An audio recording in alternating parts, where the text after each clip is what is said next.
Olá, tudo bem com vocês? Espero que vocês estejam bem. Glória a Deus. Deus abençoe vocês. Novamente estou aqui para começar mais um livro novo, tá lendo com vocês. Hoje a gente vai estar começando a ler Marcos. Marcos aí, se a gente for dar uma olhada na história dele, ele recebe esse autor aí, esse livro, com o título de Marcos. Esse livro tem a ação mais focada nas obras de Jesus do que em suas palavras, e Marcos é o menor livro dos quatro evangelhos. É geralmente aceito que a pregação de Pedro, um companheiro de Marcos, é a fonte da maior parte do material deste evangelho. Enfim, Marcos também passou bastante tempo com Paulo e Barnabé, e quando retornou com eles de Jerusalém para Antioquia em sua primeira jornada missionária. Marcos saiu do local mais cedo e, no entanto, voltou para Jerusalém. Depois, é, Barnabé queria levar Marcos, seu primo, mas para a sua segunda jornada missionária, mas Paulo e Barnabé eles tiveram uma pequena desavença ali, né? Mas Paulo não concordou e passou a vez para Silas. Enfim, depois Paulo e Barnabé se reconciliaram alguns dias depois e Marcos tornou um grande amigo e cooperador de Paulo. Enfim, vale lembrar que é bem provável ele escreveu este evangelho quando eles estiveram presos junto com Paulo ali. Por isso que ele traz muitas informações a respeito de Cristo. Enfim, ele era um cooperador do Senhor também. Mas então vamos estar começando a meditar no capítulo 1 e o capítulo 2 de Marcos. Eu li esse contexto num rodapé que fala a respeito desse evangelista Marcos, como que dá para falar a respeito disso, só para um pouquinho de conhecimento quem era ele. Mas enfim, então vamos começar aí. Senhor nosso Deus, nosso Pai, te pedimos, Senhor, que o Senhor venha nos orientar com a tua palavra, em nome de Jesus. Amém. No capítulo número 1 fala bem assim, ó. Princípio do Evangelho de Jesus Cristo, Filho de Deus. Conforme está escrito no profeta Isaías, enviarei à tua frente o meu mensageiro, ele preparará o teu caminho, a voz do que clama no deserto, preparem o caminho para o Senhor, façam veredas retas para ele. Assim surgiu batizando João no deserto e pregando um batismo de arrependimento para o perdão dos pecados. A ele vinha de toda a região da Judéia e todo o povo de Jerusalém, confessando os seus pecados, eram batizados por ele no Jordão. João vestia roupas feitas de pelo de camelo, usava um cinto de couro e comia gafanhotos e mel silvestre. E esta era a mensagem que João falava: depois de mim vem alguém mais poderoso do que eu, tanto que eu não sou digno nem de curvar-me e desamarrar as correias das suas sandálias. Eu os batizo com água, mas ele os batizará com o Espírito Santo. Naquela ocasião, Jesus veio de Nazaré, da Galiléia, e foi batizado por João no Jordão. Assim que saiu da água, Jesus viu o céu se abrindo e o Espírito descendo como pomba sobre ele. Então dos céus, uma voz: Tu és o meu filho amado, de ti me agrado. Logo após, o Espírito o impeliu para o deserto. Ali ele esteve 40 dias, sendo tentado por Satanás. Estava com os animais selvagens e os anjos o serviam.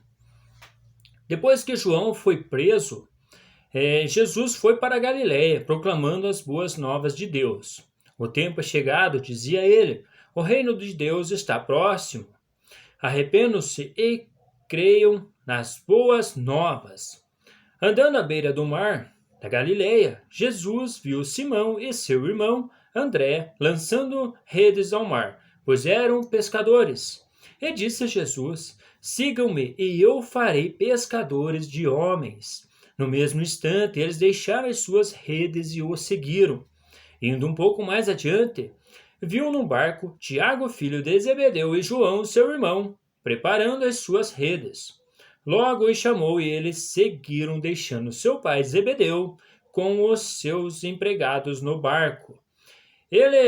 Eles foram para Cafarnaum e logo chegou o sábado. Jesus entrou na sinagoga e começou a ensinar. Todos ficavam maravilhados com o seu ensino. porque ele ensinava como alguém que tem autoridade e não como os mestres da lei. Justo naquele momento, na sinagoga, um homem possesso de um espírito imundo gritou: O que queres conosco, Jesus de Nazaré? Vieste para nos destruir? Sei que tu és o Santo de Deus. Cala-se e sai dele, repreendeu Jesus. O espírito imundo sacudiu o homem violentamente e saiu dele gritando. Todos ficaram tão admirados que perguntaram uns aos outros: O que é isto? Um novo ensino? E com autoridade? Até os espíritos imundos ele dá ordens e eles lhe obedecem. As notícias a seu respeito se espalharam rapidamente por toda a região da Galiléia. Logo que saíram da sinagoga, foram com Tiago e João à casa de Simão e André. A sogra de Simão estava de cama com febre e falaram a respeito dela a Jesus. Então ele se aproximou-se dela, tomou-a pela mão e ajudou a levantar-se. A febre a deixou e ela começou a servi-lo. Ao anoitecer, depois do pôr do sol, o povo levou a Jesus todos os doentes e os endemoniados. Toda a cidade se reuniu à porta da casa. E Jesus curou muitos que sofriam de várias doenças, também expulsou muitos demônios, não permitia, porém, que eles falassem, porque sabiam quem ele era. Enfim, os demônios sabiam que Jesus estava na terra, que ele era o Deus ali. Enfim, por isso que Jesus repreendia eles rapidamente, para eles não ficar falando: olha, você é o Filho de Deus ao vivo. Enfim, como fala aí no decorrer das escrituras aí. Mas enfim, de madrugada, quando ainda estava escuro, Jesus levantou-se, saiu de casa e foi para um lugar deserto, onde ficou orando. Simão e seus companheiros foram procurá-lo, e ao encontrá-lo disseram: Todos estão te procurando. Vale lembrar aqui que se Cristo, que era Deus aqui na terra, volta e meia saía para orar, nós também devemos fazer a mesma coisa.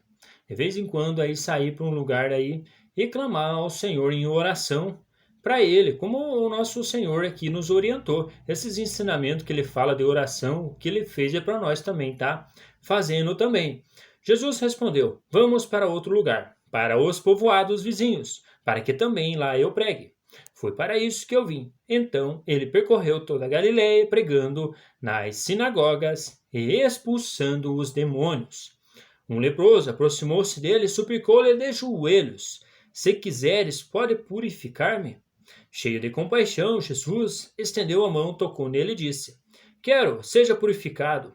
Imediatamente a lepra o deixou e ele foi purificado.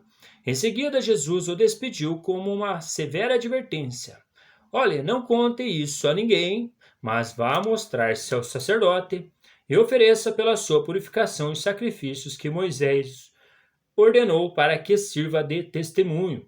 Enfim, como era a lei ali, ele tinha de servir de testemunho e se apresentar para o sacerdote para também estar olhando ali, ele, veja, vamos ver realmente se foi curado pela lepra, assim como o sacerdote fazia, como a gente viu na lei ali, que o Senhor mesmo instruiu, e quando tinha um leproso, ele ficava vários dias fora, e depois ele, quando se apresentava ao sacerdote, o sacerdote fazia aquela expiação e via se ele não tinha nada mais. Ele, porém, saiu e começou a tornar público o fato, espalhando a notícia. Por isso, Jesus não podia mais entrar publicamente em nenhuma cidade, mas ficava fora em lugares solitários. Todavia, assim mesmo, vinha a ele gente de todas as partes. No capítulo 2, pouco dia depois, tendo Jesus entrado novamente em Cafarnaum, o povo ouviu falar que ele estava em casa. Então muita gente se reuniu ali, de forma que não havia lugar nem junto à porta, e eles lhe pregavam a palavra. Vieram alguns homens trazendo-lhe um paralítico, carregado por 4 deles. Não podendo levá-lo até Jesus por causa da multidão, removeram parte da cobertura do lugar onde Jesus estava e, pela abertura no teto, baixaram a maca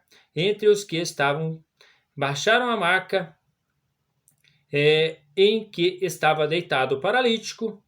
Vendo a fé que eles tinham, Jesus disse ao paralítico: filhos, os seus pecados estão perdoados. Enfim, vale lembrar que Jesus exalta a fé deles, porque pense, chegar num ambiente ali, remover a parte da cobertura e largar numa maca ali um camarada adoecido, e logo esse camarada levantar, pense, se não é um milagre. Enfim, ali como Cristo fala, os seus pecados estão perdoados, pegue, levante e ande. Estavam ali sentados ali alguns mestres da lei, raciocinando em seu íntimo. Por que esse homem fala assim? Está blasfemando. Quem pode perdoar pecados a não ser somente Deus? Jesus, percebendo logo em seu espírito que era isso que ele estava pensando, ele disse: Por que vocês estão remoendo essas coisas em seu coração?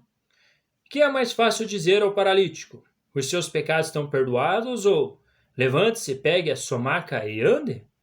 Mas para que vocês saibam que o Filho do Homem tem na terra autoridade para perdoar pecados. Disse ao paralítico: Eu digo a você, levante-se, pegue a sua maca e vá para casa.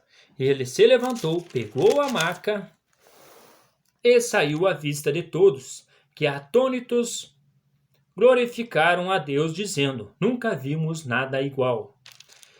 Jesus saiu outra vez para a beira-mar.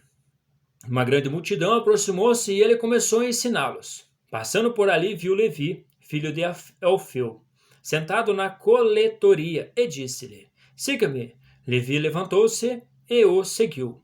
Durante uma refeição na casa de Levi, muitos publicanos e pecadores estavam comendo com Jesus e seus discípulos, pois havia muitos que o seguiam. Quando os mestres da lei, que eram fariseus, e viram comendo com pecadores e publicanos, perguntaram aos discípulos de Jesus: Por que ele come com publicanos e pecadores?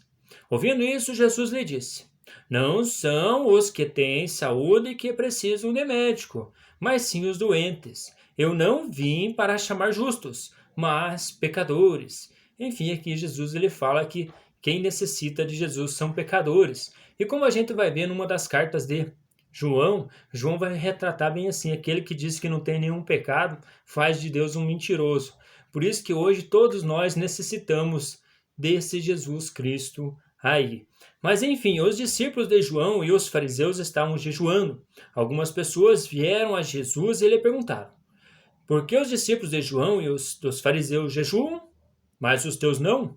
Jesus respondeu: Como podem os convidados do noivo jejuar enquanto este está com eles? Não podem enquanto o tem consigo, mas virão dias quando o noivo lhes será tirado, e nesse tempo jejuarão. Vale lembrar que Cristo é o noivo e nós somos a noiva. A igreja é a noiva. Ninguém põe remendo de pano novo em roupa velha, pois o remendo forçará a roupa, tornando pior o rasgo. E ninguém põe vinho novo em vasilha de couro velha. Se o fizer, o vinho rebentará a vasilha, e tanto o vinho quanto a vasilha se estragarão. Ao contrário, põe-se vinho novo em vasilha de couro nova. Aqui Jesus agora ele vai estar falando sobre o Senhor do sábado, que fala bem assim: Certo sábado, Jesus estava passando pelas lavouras de cereal. Enquanto caminhavam, seus discípulos começaram a colher espigas. Os fariseus lhe perguntaram: Olha, por que eles estão fazendo o que não é permitido no sábado? Ele respondeu: Vocês nunca leram o que fez Davi quando ele e seus companheiros estavam necessitados e com fome? Nos dias do sumo sacerdote Abiatar, Davi entrou na casa de Deus e comeu os pães da presença, que apenas aos sacerdotes era permitido comer, e os deu também aos seus companheiros. Então ele disse: O sábado foi feito por causa do homem, e não o homem por causa do sábado. Assim, pois, o Filho do Homem é Senhor até mesmo do sábado. Enfim, aqui Cristo fala que Ele é o nosso sábado, Ele é o nosso descanso. Vós que estáis cansados e oprimidos, venha a mim, pois eu aliviarei e encontrarão descanso. Enfim, Cristo fala. E também nos Salmos, fala também ali, nós já passamos por isso aí, que ele fala bem assim, que não entrarão no meu descanso. Este povo que não, digamos que não crê em Jesus, não entram no sábado, não entram no descanso dele. Por mais que guardem a lei, não vão estar entrando no descanso que é Cristo. o sábado, como foi falado, o sábado foi feito para o descanso. Por isso que Cristo é o Senhor do sábado, Ele é o nosso descanso. Enfim, eu vejo desta forma e eu compreendo deste jeito o que Cristo é referente ao sábado. Enfim, sábado, às vezes a gente também, no dia de sábado, a gente tem que sair para trabalhar, às vezes, no meu caso também, às vezes no teu caso, mas não é nenhum pecado, como a gente vai ver no Novo Testamento, porque o próprio Cristo fala que Ele é o sábado. Se você está com Cristo, você está cumprindo o sábado, mesmo que você esteja aí trabalhando nos dias de sábado, porque Ele é o nosso descanso. Um grande abraço para vocês, fiquem com Deus e até as próximas leituras. Até mais!